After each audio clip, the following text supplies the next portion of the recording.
Ayoy! Shoutout mga idol! So guys, magbibigay tayo ng warning regarding dito sa Omnix Global. Ayan, so ito guys ay isa na naman panibagong company, no?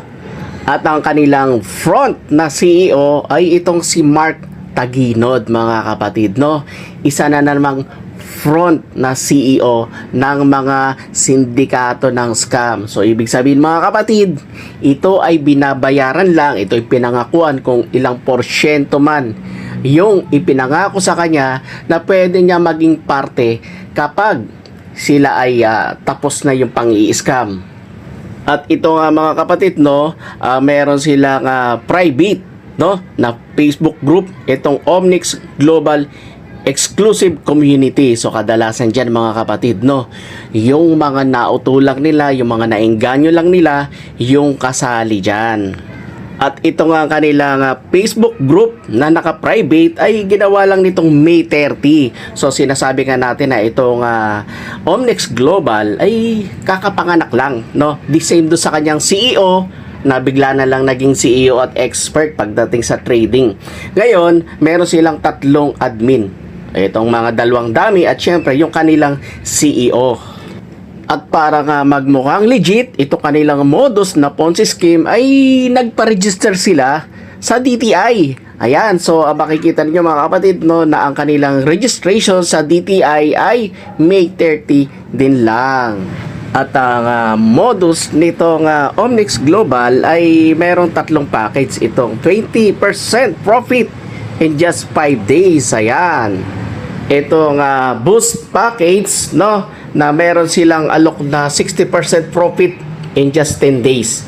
At lastly, itong quantum package na kikita ka ng 100% in just 20 days. So, ibig sabihin, double your money in just 20 days.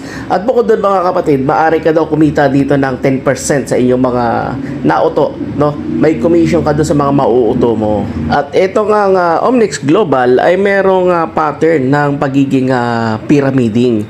So makikita niyo mga kapatid, no, na kaya itong mga taga Omnix Global ay continue sila sa pagre-recruit kasi nga meron silang template or pattern ng pyramiding, recruit para kumita yung mga nasa baba.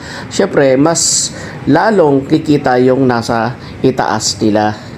Dito mga lods, makikita nyo sa kanilang FB group, no? Panay yung upload nila ng mga payout na kumikita yung mga miyembro nila o yung mga recruiters nila kahit ito ay nagsimula lamang nitong May 30. So ibig sabihin pa 3 araw pa lang. Pero ayun nga, kahapon ay nakita natin na June 1 pa lang, 1 araw pa lang yung nakalipas, pero may mga payout na kaagad. Eh di ba dapat ang kanilang payout is after pa ng 5 days kasi yun yung nakalagay doon sa kanilang package, nakikita ka ng 20% in just 5 days, no? Pero dito, wala pang 5 days, panay na yung post ng kanilang payout. Ayan, makikita ninyo, no? So, pinapakita nila na etong mga kababayan natin ay kaya nilang silawin dito sa mga payout nila. Ay isipin kasi ng mga bonakits, ay may payout, legit yan. So, ayan. Bukod dun mga lods, no, eto pa, papakita natin na red flag na naman ng scam, no. Etong si Mark Taguinod, itong admin, itong CEO nitong Omnix Global, check natin na, tap nyo itong pangalan niya. Ayan, so lalabas yung kanyang profile, no. View natin yung kanyang profile. Ayan. So dito makikita ninyo ang list ng mga friends nitong si Mark Taguinod at isa dito si Taong Lobo. Ayan, oh. Yan yung protector ng scam, yan yung provider ng mga scam. O di ba? Connected na naman siya. So ibig sabihin mga kapatid, etong Omnix Global ay siya yung provider ng platform o siya yung protector, malamang sa malamang kasabwat na naman siya dyan. So ayun mga kapatid, it's a warning, no, na itong Omnix Global ay isa na namang scam. Okay, so hanggang sa muli, Shim ni Anyol, babush.